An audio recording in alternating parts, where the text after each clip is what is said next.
एक लम्हे के लिए कोई ना भूले पाकिस्तानियों, तुम्हारे साथ जो कुछ हो रहा है तुम्हारे जराइम की सजा है।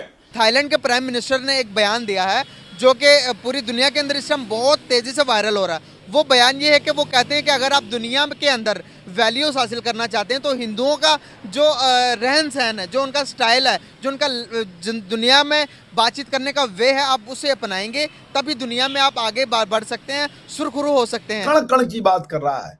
इतनी पीस, कौन ऐसी आइडियोलॉजी है जो बात कहती है कि हम सबको अपना मानते हैं? उनकी जो पॉपुलैरिटी है वो उनके जो हुक्मरान हैं या उनके जो लीडर्स हैं वो उनकी बेस पे है।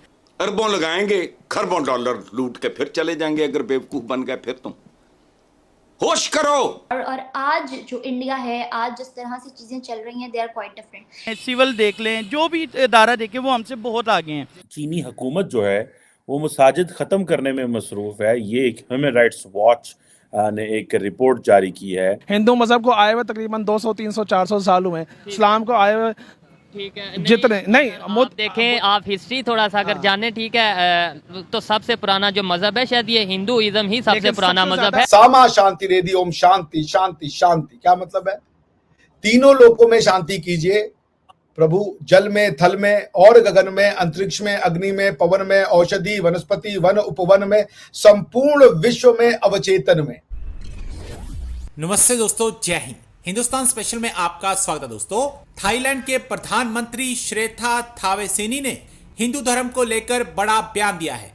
थाई प्राइम मिनिस्टर ने आशा जताई है कि उथल पुथल से जूझ रही दुनिया को अहिंसा, सत्य और सद्भाव के हिंदू मूल्यों से प्रेरणा लेनी चाहिए, तभी विश्व में शांति की स्थापना हो सकेगी।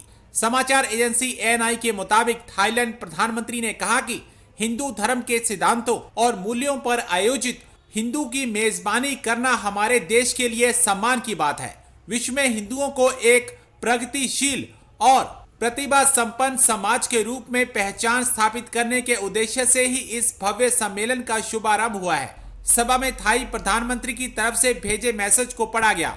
उन्होंने कहा कि थाईलैंड की भारत से भौगोलिक दूरी जो भी हो, लेकिन हिंदू धर्म के सत्य और सद्भाव के सिद्धांतों का हमेशा से आदर बना रहा है। अब पाकिस्तान मीडिया थाईलैंड के प्रधानमंत्री की हिंदू धर्म को लेकर दिए गए इस बयान से सख्ते में है। थाईलैंड के प्राइम मिनिस्टर ने एक बयान दिया है जो कि पूरी दुनिया के अंदर इस टाइम बहुत तेजी से वायरल हो रहा है। वो बयान ये है कि वो कहते हैं कि अगर आप दुनिया के अंदर वैल्यूज हासिल करना चाहते हैं तो हिंदुओं का जो रहन सहन है, जो उनका स्टाइल है, जो उनका दुनिया में बातचीत करने का वे है, आप उसे अपनाएंगे तभी दुनिया में आप आगे बढ़ सकते हैं, सुरखुरू हो सकते हैं।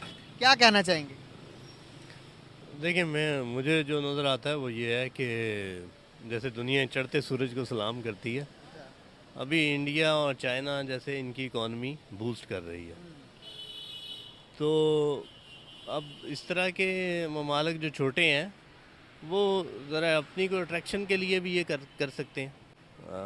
तो वैल्यूज़ हम 1000 साल तक उनके साथ रहे हैं, हमें पता है। बल्कि मैं खुद राजपूत हूँ। किसी वक्त हमारे भी बड़े हिंदू थे। तो ये चीज़ें हैं कि असल में जब जो मुल्क ऊपर जा रहा है, जिसकी इकॉनमी बूस्ट कर रही होती है, तो लोग हमारी भी होती है तवज्जो कि हम लोग भी जाएं। जी, अमेरिका ऊपर जा रहा है तो हम वहाँ के वीज़े लें, ठीक है। तो ये है, मतलब कि चढ़ते सूरज को सलाम है, वैल्यू को सलाम है। जो नज़र आ रहा है वो यही है कि उनके कोई फाइनेंशियल मामलात होंगे इंडिया के साथ, इस वजह से शायद उन्होंने बयान दिया हो। तो वक्त की वैल्यूज चेंज होगी, वक्त की जो थिंकिंग थी वो चेंज होगी हर चीज़ को लेके। अब दुनिया का जो सबसे बड़ा मजहब हो चुका वो पैसा हो चुका, वो वेल्थ हो चुकी है। अगर एक टाइम था कि वेल्थ के लिहाज से अगर हम बात करें तो हम ठीक ठाक थे, नॉर्मल थे। अगर 80s में जाएंगे, 90s में जाएंगे, नॉर्मल चल रहे थे हम। हमने 90s के अंदर हमने एटॉमिक पावर भी बन गए। एटॉमिक पावर बनने से मिडिल ईस्ट हमारी तरफ बहुत ज़्यादा अट्रैक्ट हुआ, दुनिया हमारी तरफ बहुत अट्रैक्ट हुई। पाकिस्तान की कोई वैल्यू थी दुनिया में, आज हम अपनी वैल्यूज़ को तब्दील ना कर पाए, हम अपने माइंडसेट को चेंज ना कर पाए, हम फाइनेंशियल मतलब इंडिपेंडेंट की तरफ नहीं जा पाए। आज दुनिया हमें नहीं पूछती। दुनिया को क्या वजूहत है? मिडिल ईस्ट ने भी हमें छोड़ दिया। क्या वजूहत है कि इंडिया की वाहवाही होती है हर तरफ, उन्हें पूजा जाता है, उन्हें बुलाया जाता है, उनके प्राइम मिनिस्टर को रेड कारपेट के अंदर बुलाया जाता है। जब किसी भी मुल्क में जाते हैं तो 15 दिन पहले तमाम शुरू होते हैं। दूसरे नंबर पर उनके प्राइम मिनिस्टर खुद आते हैं उनका इस्तकबाल करने के लिए। हमें ये वैल्यूज़ क्यों नहीं मिलती? मुझे जो नज़र आता है वो ये है कि पाकिस्तान में क्वालिटी ऑफ एजुकेशन जो है उसकी कमी है। उसका कारण है कि जब आपकी लीडरशिप का जो इनर इंस्टिंक्ट है या जो उसका इंटेंट है, अगर वो प्योर है, वो पायस है, तो वो फिर लोगों को इन्फ्लुएंस करता है। वो आपके कट्टर दुश्मनों को भी इन्फ्लुएंस करता है। आप अगर बातें समझा रहे हैं तो लोग समझते हैं, और मोदी जी ने यही किया। मोदी जी की पर्सनालिटी कोई ऑर्डिनरी पर्सनालिटी तो मैं नहीं मानता। Modi ji is a gifted leader यार, ये सच बात है। वो सिर्फ अब इंडिया के लीडर तो रहे नहीं, is not a prime minister of the India, he is basically prime minister of world, if I may say so. और वो बात वो कम्युनिकेट करने में बहुत हद तक सफल हुए हैं। तो this is the positive thing about prime minister Modi. और वो एक के बाद एक अपने दुश्मनों को जीतते चले जा रहे हैं। 2024 का इलेक्शन राउंड द कॉर्नर है, बिकॉज मार्च में तो मेरे ख्याल से वोटिंग शुरू हो जानी चाहिए। नवंबर में भी जी खत्म हो चुका है, बचा दिसंबर, जनवरी और फरवरी, 3 महीने का खेल बचा है। अब 3 महीने में आप ये कह लें कि मोदी जी के पास जो करना था वो कर चुके हैं।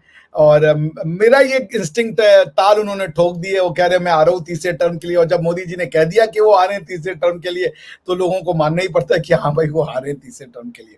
कॉन्फिडेंस है भाई उनको अपने अंदर, अपने एक्शन का, कर्मों का। आपको कॉन्फिडेंस और घमंड में अंतर होता है कि घमंड जो होता है वो बिना किसी बेस के होता है, कोई उसका आधार नहीं होता। लेकिन जो कॉन्फिडेंट होता है उसके पीछे हार्डवर्क होता है, मेहनत होता है, डेडिकेशन होता है, जिसे कहते हैं बर्निंग द मिडनाइट ऑयल होता है। तो वो सब मोदी जी ने किया है। और यही है कि शैला रशीद जो है वो आज एक डिफरेंट ट्यून की बातें कर रही हैं। वो मोदी जी को एक अपना लीडर मान रही हैं। और I give this credit to prime minister Modi's personality, which is वो गजब है उनकी पर्सनालिटी। दुश्मन को कैसे जीता जाता है ये मोदी जी को गिफ्ट में मिला हुआ है जी। वो गिफ्ट तो हमने देखा। एक तरफ इसराइल के साथ अल-ऐलान उन्होंने कहा कि हम सपोर्ट करेंगे, दूसरी तरफ फलस्तीन को भी ऐसे नहीं छोड़ा। फलस्तीन को भी एड जा रही है, फलस्तीन की भी मदद हो रही है, वहाँ के जो मजलूम बच्चे मर रहे हैं उनके लिए भी पोस्ट लग रहे हैं। तो पॉलिटिकल पॉइंट ऑफ व्यू से तो no doubt no one can beat है। अच्छा, अगर बात की जाए पाकिस्तान के पॉलिटिशियंस की और इंडिया के पॉलिटिशियंस की, no doubt there is no comparison, but still one thing can be compared. Few years ago Imran Khan said मैं बनाऊंगा नया Pakistan, and few years ago Modi सरकार said मैं बनाऊंगा नया Bharat, and see where today नया पाकिस्तान is and where नया Bharat stands. तो how you will differentiate? देखिए Here I'll not say how you compare, how you will differentiate. ठीक है, डिफरेंस है कॉन्स्टिट्यूशन में ना। भारत की हजारों साल पुरानी कॉन्स्टिट्यूशन है और लोग उस कॉन्स्टिट्यूशन से जुड़े हुए हैं। वो कॉन्स्टिट्यूशन उनको उनकी मिट्टी से जोड़ता है। पाकिस्तान का कॉन्स्टिट्यूशन उनको उनकी मिट्टी से काटता है।